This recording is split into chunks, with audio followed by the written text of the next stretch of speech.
Hey MGTOWs, this is Vention. Had to pull my crazy, insane, overpowered electric bicycle out of the storage shed because I developed a flat here. I always want it pretty much ready to ride. I keep it on a battery maintainer on a timer, and basically about a half hour every day it puts it on a charge for about 15 minutes or so. This thing is just insane. If you hit the throttle on this thing, that bastard will end up having you go over 40 miles an hour before you're even aware of it. It'll climb any hill. It's just bonkers. And it's something like 3,000 watts. And it's just crazy. It's way overpowered for a frame like this. If I was smart, I would replace it with one of those fat tire bikes. But man, I haven't ridden this thing for years. Same with my scooter. I have like an 60 mile an hour, 80 mile per gallon scooter in the shed, and I keep it licensed just in case the time comes when gas starts getting expensive again. And I think we might see that again, possibly this fall. I don't really talk about it that much, but I'm of the opinion that we're going to have another big, huge economic implosion like 2008, and I think it's going to be starting this fall. And when that occurs, people will be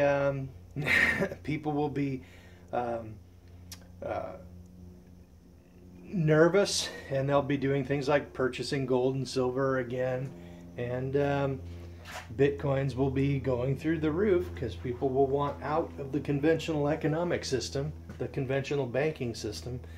And I mean, it's happening even now, and it's just as I predicted back in 2013. I knew this was going to be happening. So in other news, as far as bitcoins go, some people are kind of new in bitcoins, and they're buying on the hype, and then when the price drops, they sell. Now, I did it. I did it too. If anybody isn't aware of this, I panicked when we had that big huge civil war in Bitcoin, where they were pushing Bitcoin Unlimited on us, but they basically they eventually ran out of steam, and now Bitcoin Unlimited support is almost gone, and it doesn't look like it's going to be a hard fork like everybody was concerned about. Instead, status quo appears to have won for now. But anyway, the way I manage my bitcoins when I don't panic, honestly, it's not a bad track record. I've been doing this since way early 2014, and even a little bit in 2013. And all during the downtrend, I just kept buying. But my usual procedure is to have a certain amount of bitcoins and it has a certain amount of value in US dollars, and I kind of keep an eye on it. And then when the price drops and the value of my Bitcoin holdings decreases, I just get this desire to push it back up where it's supposed to be. So generally, that's when I tend to buy. Usually I don't buy that much, on, when it's just like highs, like recently. But when you get a pullback and my overall Bitcoin value drops down, that's when I get this urge to like buy another 1,000 or two, and then basically brings it up a little bit. And then when it recovers, the total portfolio reaches just like a new level of high.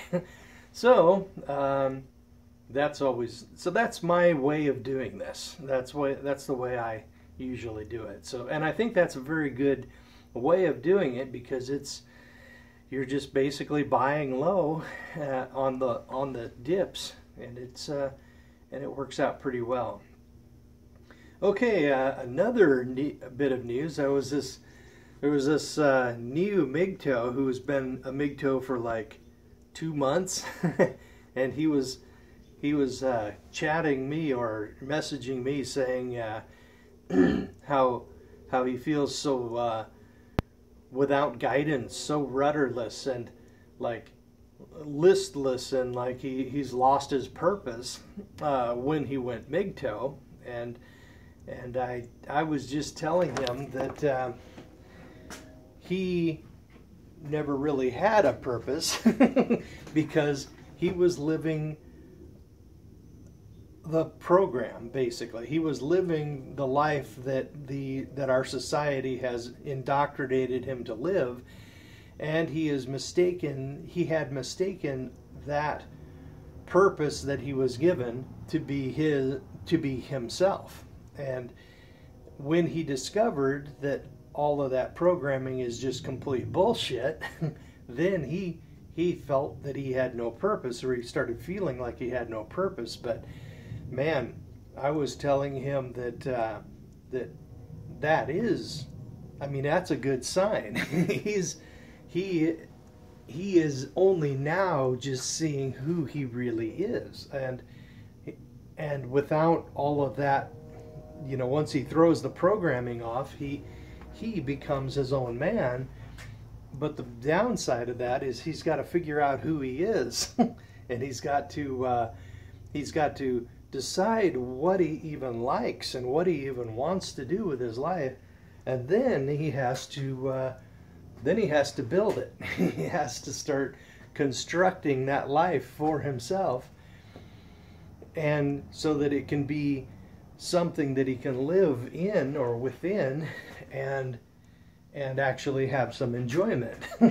So yeah, that's always a challenge for new MGTOW, you know, finding out, you know, who you are, and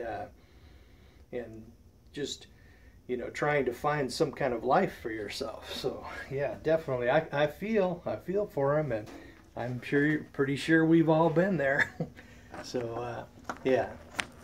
Okay, what else? That's about it, really. I haven't been gardening as much as I want. I haven't been doing anything around the house that I really wanted to do lately, and I believe that's because I am on swing shift. I mean, it's easy to, I mean, once you get home from work, you fart around a little bit and argue with feminists on YouTube, and and then you crash. I mean, I crash right around 2-ish, and then get up at 10, and then it's only a couple hours to work, and by the time I've had my breakfast and everything, it's only an hour, and then can't get much done in that amount of time. So I have managed to throw my hat in the ring to get back on day shift. So we'll see if I'm able to do that. I should be able to do that probably next month. So yeah, then I'll be able to, I mean, then it'll be like crazy early in the morning. I'll be being at work at about 6:30. Then I'll be getting off at about 2, maybe 1:30 or so. And then I'll be able to get some shit done around here. So yeah, that's the plan. That's going to be my change of schedule. As far as moving to Cambodia goes, I'm almost starting to lean toward Vietnam over Cambodia. Sorry, MGTOW expat. The visa isn't as good in Vietnam, but it's a bigger country, and it's got a lot of ocean exposure, and it's like you can go way south and way north and have different climates, and the cost of living is very inexpensive there, and I'm kind of leaning toward that, but I'm not sure, and I'm still on the fence, but I don't have to decide for maybe a year anyway. I'd like to have a couple $1,000, I mean a couple $100,000, before I make a big, huge move like that, because, man, giving up my career, where I live, where I work, that's a huge deal. You know, that's a damn good job. But man, it would be so cool to be able to live without the need to work a 9-to-5 job. Oh man, that would just be awesome. I have this crazy idea for a new heat differential engine, kind of like a Stirling engine, and I would like to try to build it, you know, just so that I can name it. I'd call it the Vention. That would be nice.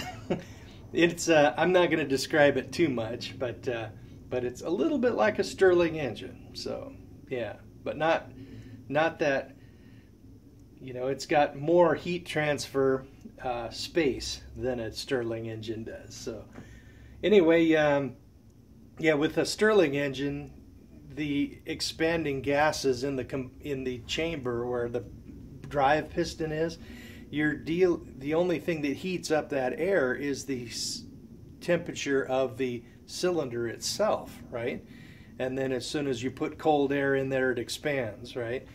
But my idea is to increase that space. So let's see what else. That's about it. Yeah, I'm planning on going to day shift, and maybe I'll be able to get a lot more. I'll be able to get a lot more done, clearly, and yeah. And I don't think I'm going to move. I'm not going to give up my job until I have at least a couple $100,000 in my pocket or in bitcoins. Then I'll see about closing up my life here after I go over there and experiment a little bit and see if it's what I want to do. Then I'll close up my life here and start a new one over there. So, well, guys, I think that's about it. Yeah, so one of the things that prompted me to pull that electric bike out of the shed is that I'm expecting another big economic meltdown. I'm expecting the next big recession to begin this fall. And, you know, it could be pretty darn catastrophic if you... And so basically it would be handy to have other forms of transportation that don't require a huge amount of expensive gasoline to handle. So yeah, I could commute on that bike. And of course the 80 mile per gallon scooter, man, I could do that. Last recession, when gas went up over $5 a gallon, I was filling up my gas tank on the scooter, and then people were coming over saying, "Wow, what kind of mileage do you get on that?" And it was the first time I ever felt cool hanging around that scooter. Okay, guys, I guess I'll let you go, and don't get married.